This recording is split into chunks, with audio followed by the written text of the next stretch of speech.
I'm Victoria Hammond, 30 years old, living alone in a 6th-floor apartment in Midtown Nashville, where morning light filters through the big glass windows, and I can hear someone playing piano in the unit below every weekend. It took me nearly 6 years to get to this point.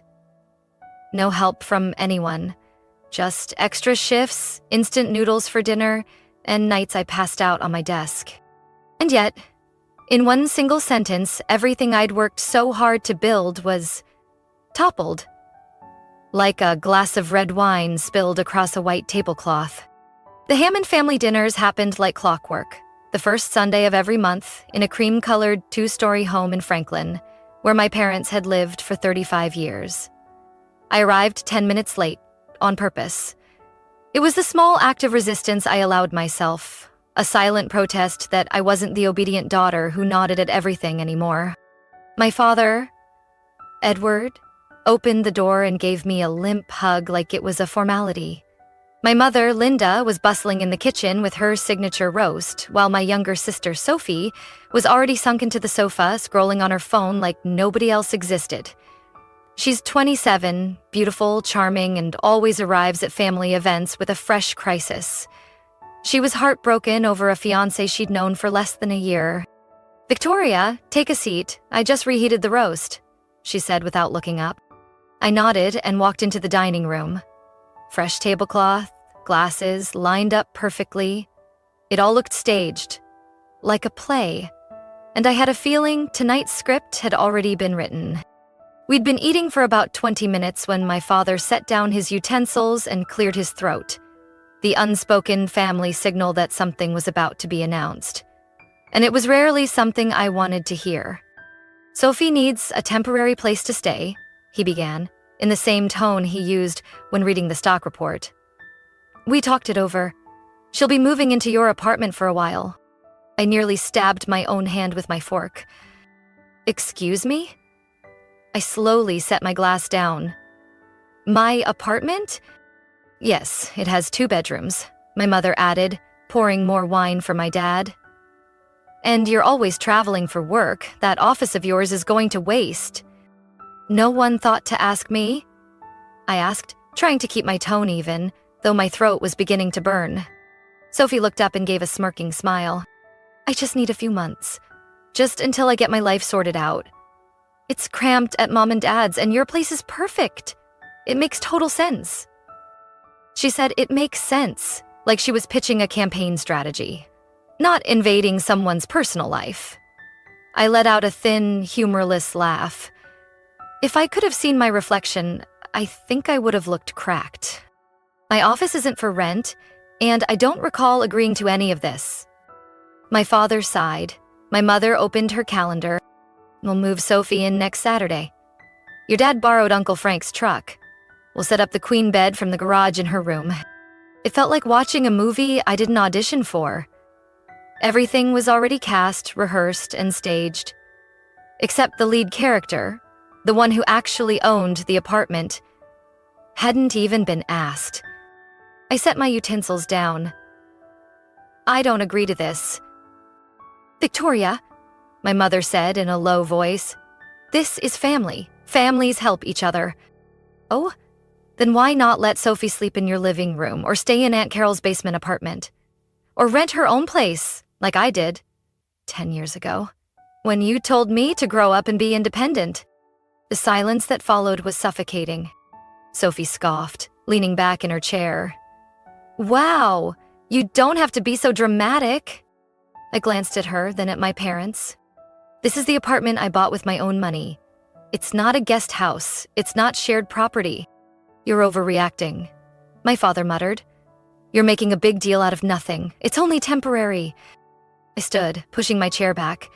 Temporary is still a violation when it's done without consent. No one answered. I didn't need them to. The message was crystal clear. I was the only one in that house grounded in reality. They still saw me as an extension of the family unit. Silent, manageable, endlessly available. But tonight, I wasn't her anymore. I drove away in silence, just the wind slicing through a cracked window. A weight pressed against my chest, cold and heavy, like stone. No one had kicked me out, but I didn't need permission to leave. I'd long been familiar with that quiet kind of exile. Growing up, my role in the Hammond household was always clear: the middle daughter, the responsible one, the girl who never caused trouble.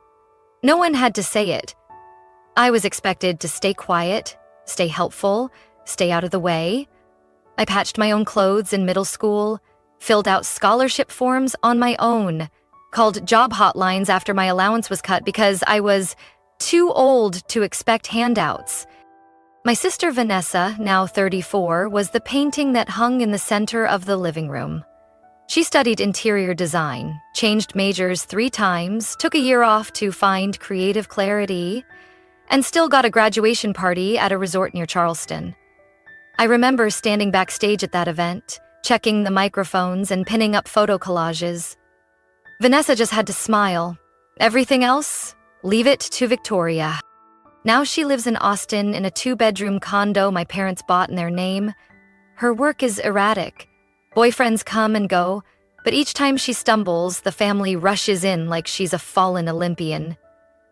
When she pulled from Mom's retirement account to start a creative studio, Mom just sighed and cooked her a special dinner because baby girl is under so much stress.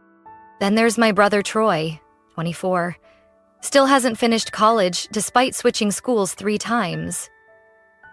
Every failure is a learning moment. Every mistake is part of growing up. Last year, he failed a class because he forgot the deadline, and Dad still wired him money to help get his head straight. I'm not resentful, not anymore. But every time I'm asked to hand over control of my own space, like my apartment, it's hard not to feel like I'm just another piece of shared furniture in the Hammond household. I remember when I had pneumonia and had to stay in the hospital for 2 nights. I called Mom to let her know, and her response was flat. "Okay, drink some soup. I'm busy helping Vanessa. She just broke up with that boyfriend." The car stopped at a red light. I exhaled as if finally letting go of something that had been stuck in my throat all evening. Ahead, the skyline shimmered with high-rising buildings. The city remained alive, even as my heart felt like a map creased and wrinkled beyond recognition. I turned my head to look at the building where my apartment quietly waited. No one had asked if I was okay with Sophie moving in. No permission, just an announcement. And honestly, it didn't surprise me. To them, I was the one who always made room, who nodded even when it tore me apart inside. I parked in the garage, took the elevator up, and unlocked the door with my fingerprint, the one I'd changed a month ago after discovering that Mom had, helpfully, cleaned while I was out of town. Inside was calm, welcome silence. I turned on the lights, walked past the living room, fingers brushing the edge of the soft gray sofa, then paused in the kitchen doorway, right where I had hung a framed photo I took on a solo hike in Utah. No one in my family ever asked about that photo. No one ever asked why I chose to live alone, why I never brought anyone home to meet them, or what I had gone through to keep my current job. A management role at a renewable energy systems firm. I opened my laptop, launched the Notes app, and typed a single line. I am not obligated to carry others just because I'm not causing problems. On the left side of the screen was still the list of vacations I had declined to work overtime. I couldn't even remember how many birthdays, Thanksgivings, and Christmases I had missed to meet deadlines, while Vanessa went on retreats in Arizona sponsored by Mom, and Troy threw poolside birthday parties with his self-discovery crew. Favoritism in my family wasn't loud. It arrived in drops, like water seeping through walls. And by the time you noticed, the damage was already deep, stained, moldy, and nearly impossible to scrub out. I turned off the kitchen lights and stepped into my office, the extra room, as Mom called it. In here, I kept what I valued: a vision board for the environmental project I was doing with an NGO, my technical books, and little things that reminded me I was not someone's shadow. I sat down in my swivel chair, looked around the room. The thought of Sophie sleeping on a bed I assembled, scrolling through her phone under lights I chose, invading every corner I called home, made my stomach twist. Not because I hated her, but because I didn't want to sacrifice anymore. I opened my email, typed the subject line policy on temporary residence, and hit send to the building manager. If they still didn't see me as a whole, independent person, then it was time I started proving it, starting with the smallest things. I used to think endurance was a virtue, that if I were patient enough, soft enough, the people I loved would eventually understand. But over the past 25 years, the only thing I learned was, in the Hammond household, silence wasn't strength, it was consent. When I was 14, in a summer so hot it felt like fire across Tennessee, my mother suddenly declared that I would be babysitting the twin toddlers of her cousin Denise. Chaotic little hurricanes. Every morning, I woke up at 6 o'clock to clean the house, cook breakfast for them, break up fights when one clawed at the other's face, and sit on guard while they napped. While my friends went swimming, took dance lessons, art classes, or skill camp. I wasn't asked, I was told. When I complained, my mother said, "You don't do much to help this family. Now's your chance. Denise is struggling. Don't you care about people?" That line, "Don't you care about people?" haunted me like a jab to the ribs every time I tried to say no.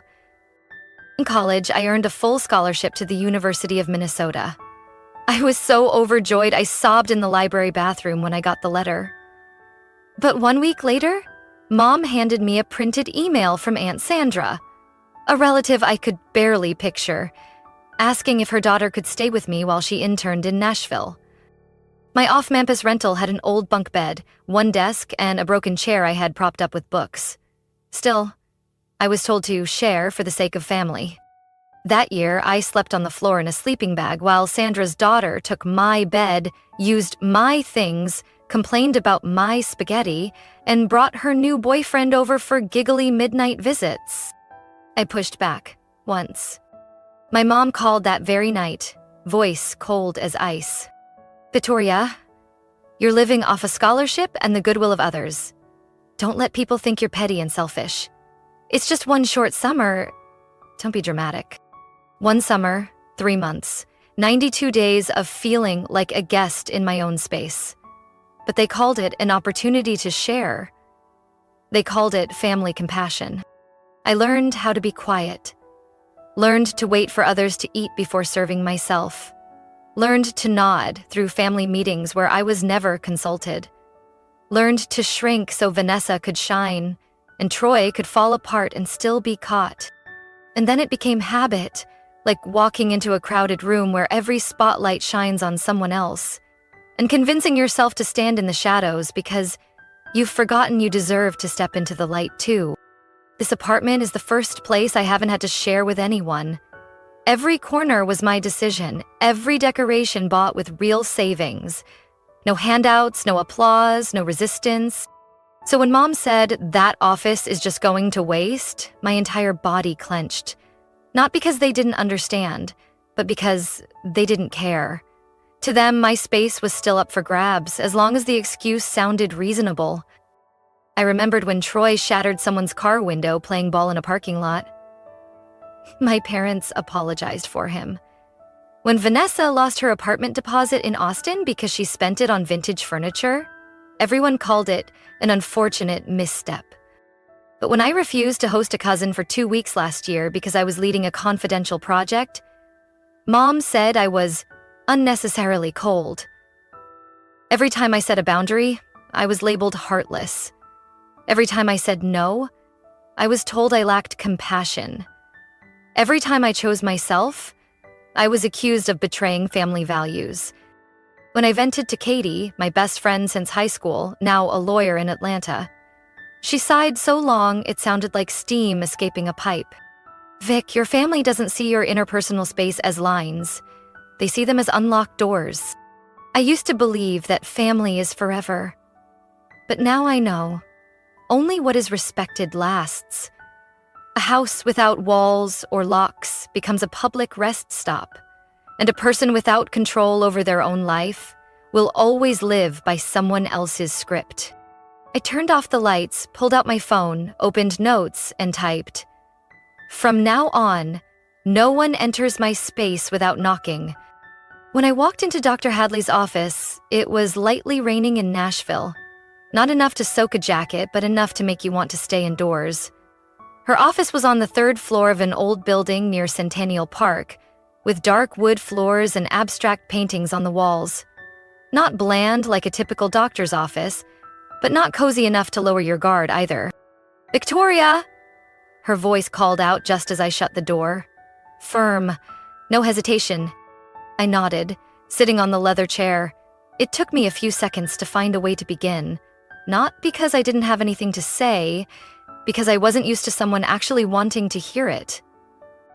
I had booked the appointment after Katie sent me the contact. Her message simply read, "Think of this as investing in yourself."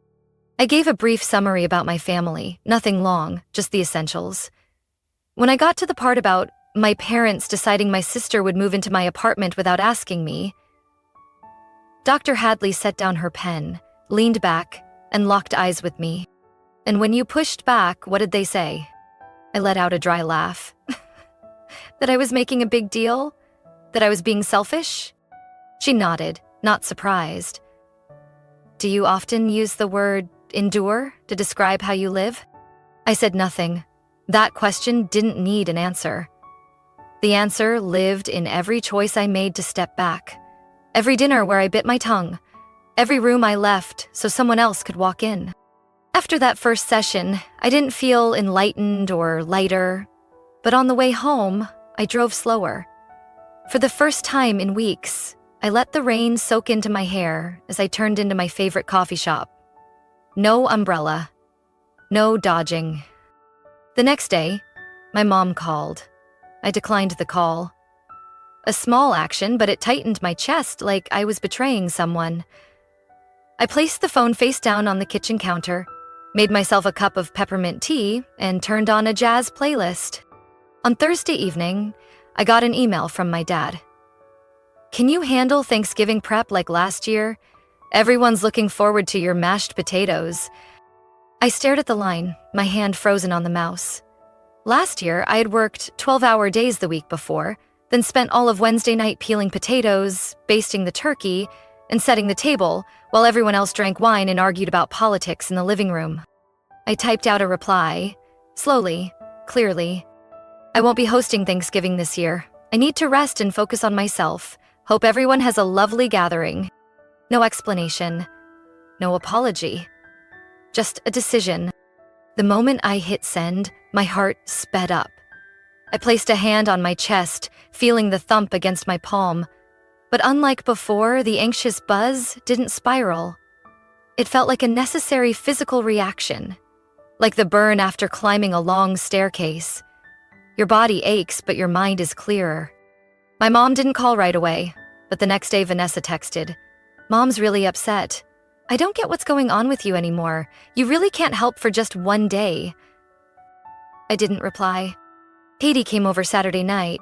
When I told her what had happened, she sat on the rug holding a mug of cocoa, nodding slowly. "You're not changing," she said. "You're just returning to your actual size, after shrinking yourself for 20 years to fit other people's expectations." I looked around my apartment. The soft yellow light on the walls, the bookshelf arranged in a color gradient that I did myself, the hand-woven rug from my Oregon trip. Nothing in the room had changed, but tonight, it felt wider, like it was making room for a quiet I'd never dared to let in before. The following week, I arrived at Dr. Hadley's office on time. No reminders needed, no hesitation. "What made this week feel different for you?" she asked. I thought for a moment, then answered, "I said no, and I survived."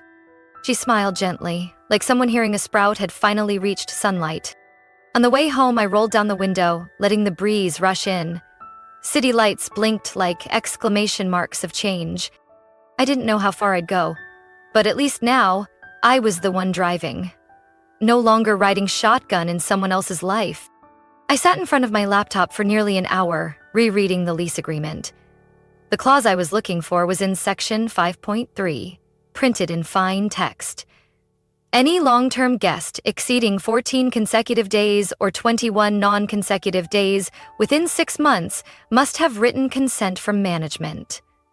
Below it was a warning. Violation may result in lease termination without notice. Cold language, but to me it was armor. Not to start a fight, but to protect myself from intrusions disguised as family obligations. I printed the lease, highlighted the key clauses. Then I emailed the building manager, May Whitaker, explaining I was considering a temporary guest during a 2-week work trip. I clearly stated this wasn't a full sublease, just a legal short-term arrangement, and I wanted to follow the proper protocol. Her response came the next morning. May approved, attaching a guest declaration form and requesting a copy of ID and a short-term addendum. Everything transparent. Official. No room for family feelings to blur my control over my space. Only one problem left, finding the right person to stay.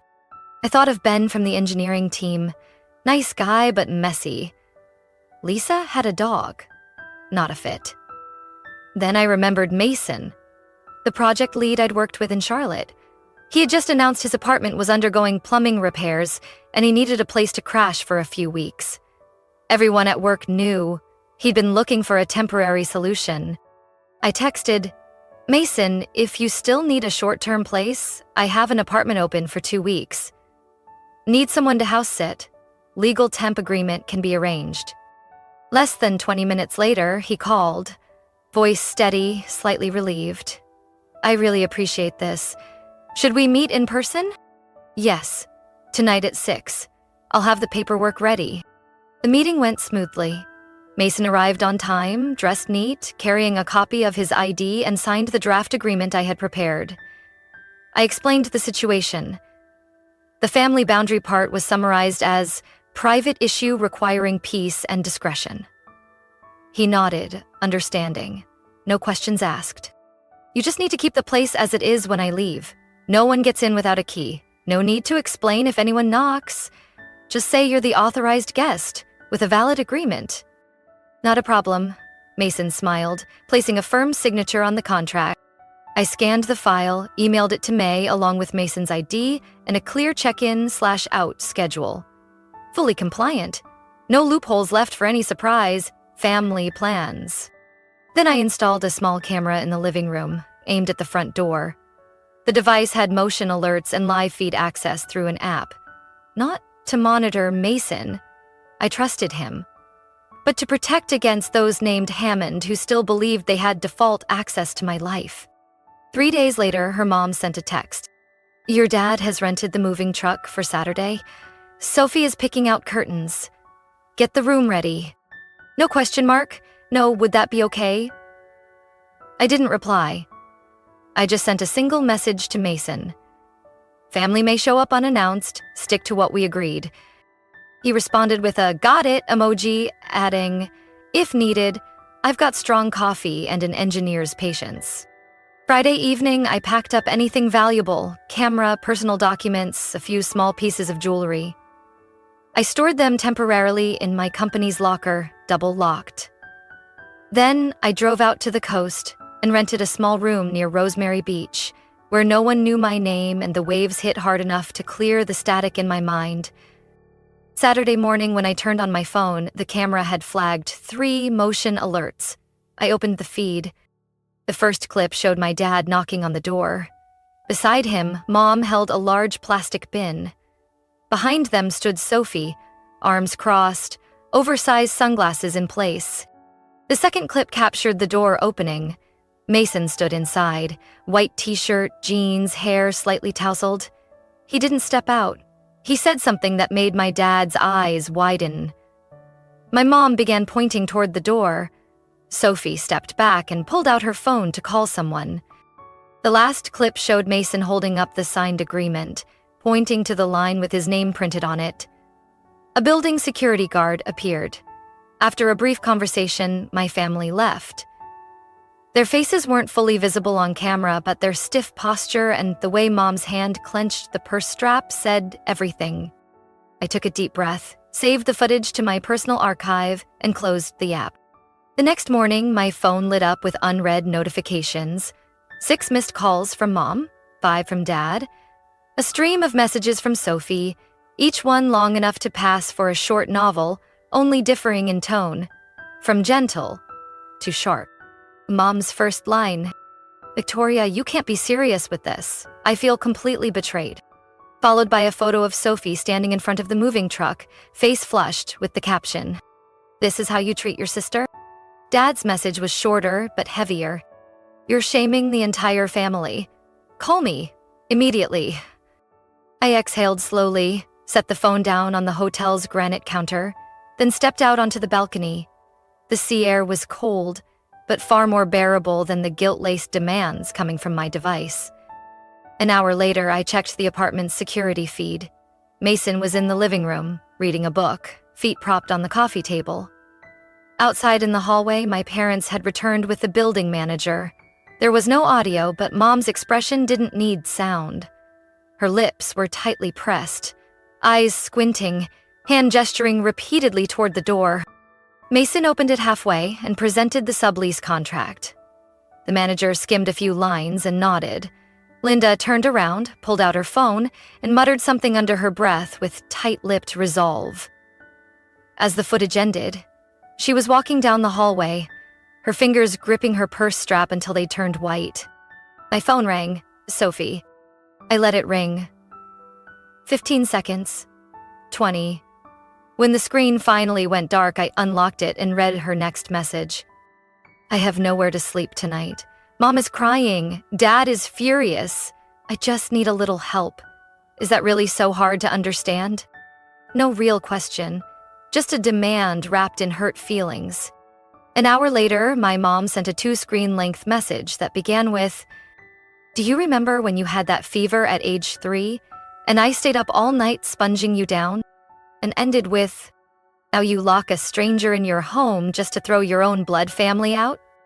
Dad's next message, "Your mother is exhausted from all this. If you have a shred of compassion left, you'll think hard before destroying what little family we have." I didn't reply. Instead, I texted Katie. "Things are escalating." She called just minutes later, her voice calm, unsurprised. "Let me guess, emotional blackmail, guilt, and salvation demands?" "All of it. Like they're following a manipulator's handbook word for word." I chuckled, though my throat felt tight. "You feeling guilty?" She asked it straight. "Part of me does." I paused. "Even though I know I'm right, it just feels like I threw my own family out." "Victoria, you didn't throw anyone out. They were never invited in to begin with. That's an important distinction." I went quiet at that. My eyes drifted to the ocean, where waves crashed with no concern for who might be watching. That afternoon, Sophie posted a photo on Instagram. She was sitting in a car, makeup flawless, but the caption read, "Thrown out while mourning a breakup, thanks to the one who loves me most." 38 likes within an hour. 2 of her friends left sympathetic comments. One even tagged me in a reply. I didn't respond, just took a screenshot and sent it to Katie. "They don't want truth. They want an audience," she replied. That night, Dad called 3 times. Mom sent a 3-minute-long voice message. I didn't open it. Sophie continued to post cryptic captions on Instagram about people who hide cruelty behind kindness. I muted notifications from all their accounts. Still watching, just not listening. They could speak all they wanted. I wasn't obligated to hear it anymore. As night settled in, I lay in the hotel room, the bedside lamp casting a soft glow on the ceiling. Silence. No buzzing from my phone. No half-truths dressed up as compromises. I closed my eyes without fear of anyone breaking the peace. Not because my family had stopped pushing, but because I had finally stopped letting them in. I picked a small cafe in East Nashville. Neutral ground. Quiet enough not to raise voices.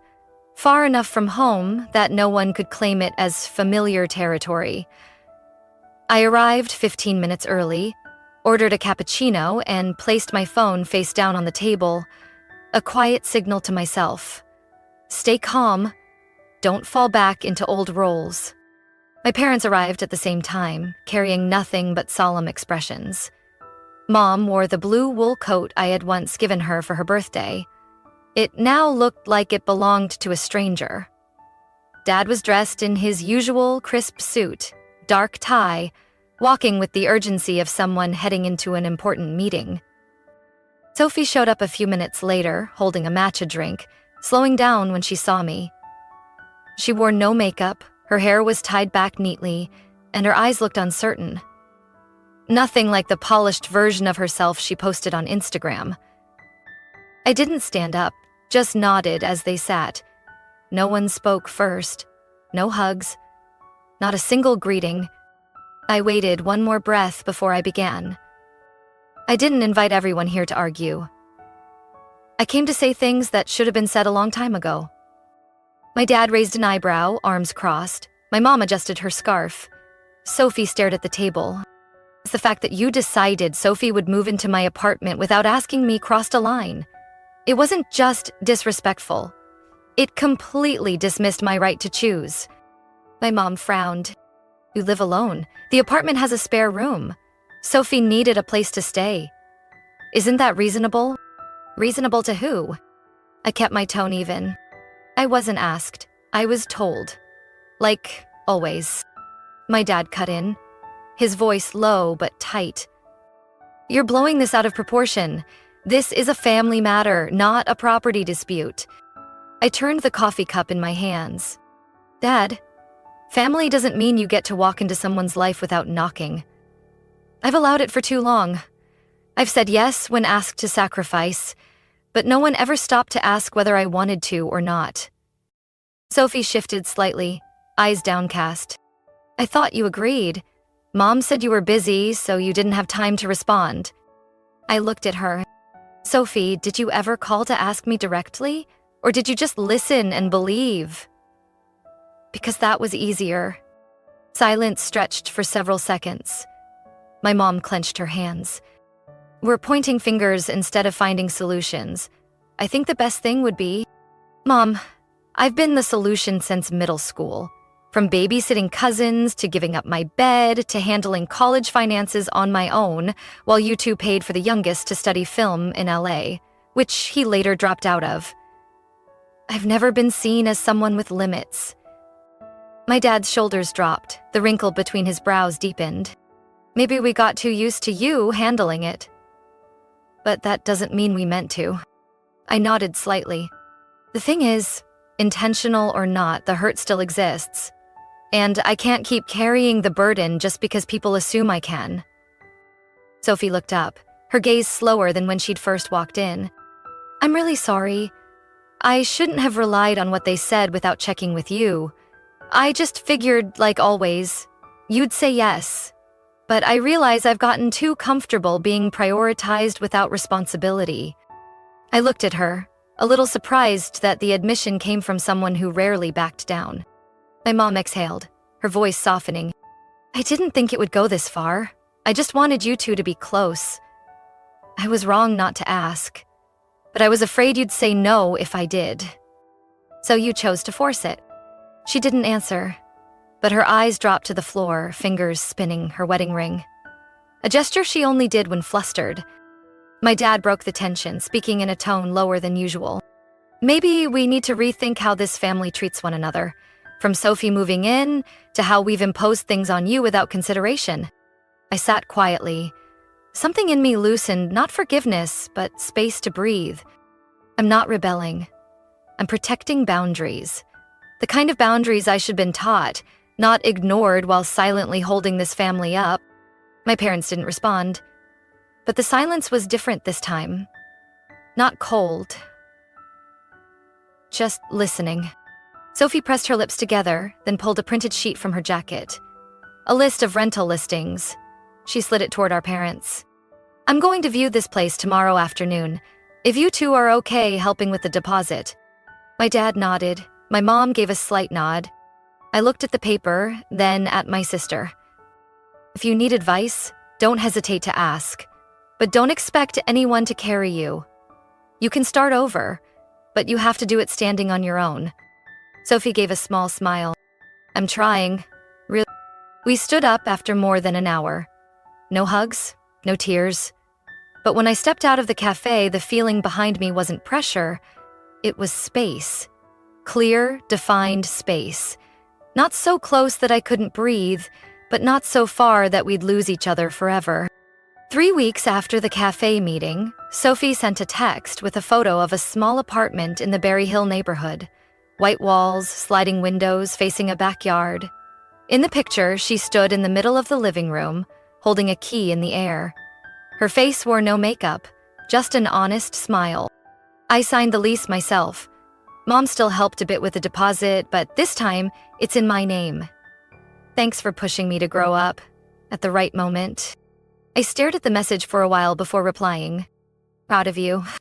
No emojis, no exaggerated words, just one simple line, enough to signal that something real had shifted. We'd made plans to meet that Saturday. No one else was invited. Sophie picked a burger place near her new studio. No flashy decor, no photo op corners. She arrived 10 minutes early, already seated, and had ordered my favorite sandwich. I started therapy with Dr. Hartman, the one I used to call pointless and useless. I raised an eyebrow. You actually went? Because you did it first. I figured if someone like you needs help, then maybe I'm not immune either. Her tone was light, but her eyes said more. Not sarcasm, sincerity. We talked about school, work, her plan to cut down on social media. No one drudged up the past like it needed airing. It was just something that had happened and was being handled. No comparisons. No shadows hanging between two women with the last name Hammond. As for our parents, change came slowly, but it came. My mom began calling before every holiday, no longer assuming I'd be there or play a role. At Christmas, she asked, "If you don't want to do dessert, I can order something. But if you have any ideas, I'd love to hear them." I agreed to contribute, but it was my choice, not an assignment handed to me. My father didn't say much, but now his calls are brief, no longer filled with commands. Instead, they're neutral questions. How's work going these days? Do you want me to take a look at the solar contract? No pressure, no pushing. One afternoon, he came to Nashville for a business trip and called to ask if I was free for coffee. We sat at a small cafe next to his hotel. He glanced around the room, then said, "When you left home, I thought it was just a rebellious phase. Now I see maybe you did something a lot of us in the family should have done earlier." I didn't answer right away. I took a sip of coffee and simply asked, "Did you ever feel suffocated by the role you were handed?" He didn't look at me, just rested his hand on the table and nodded slightly. I didn't need further explanation. As for me, I returned to my daily rhythm, but with something steadier beneath it. Not the old kind of patience, but a clear understanding of limits. Every time the phone rings and I don't pick up, it's no longer avoidance. It's because I'm busy prioritizing myself. Every time my mom asks, "Is there anything you can help with?" instead of saying, "Take care of this for me," I feel a little lighter. The personal limits I set didn't tear the family apart. They just rewrote a pattern of interaction that once made me feel like I couldn't breathe. Those interpersonal space didn't build walls. They drew lines. So each person knows where to stop before crossing into someone else's idea of home. One afternoon, I stood at my apartment door, hand on the lock, feeling almost unfamiliar with the peace inside me. No one waiting behind it, no suitcase by the door, no voice message asking me to sacrifice one more time. Victoria's story is a clear reminder that setting boundaries isn't selfish. It's necessary to protect self-worth and mutual respect. She didn't walk away from her family. She forced them to learn how to speak instead of impose. When Victoria stopped being the one who endures, she created a new space where relationships are built on choice, clarity, and maturity. Sometimes, real love begins with a well-timed no. What do you think about how Victoria stood up for herself and protected her privacy? Share your thoughts below. And don't forget to follow the channel for more powerful, real-life stories about modern family dynamics.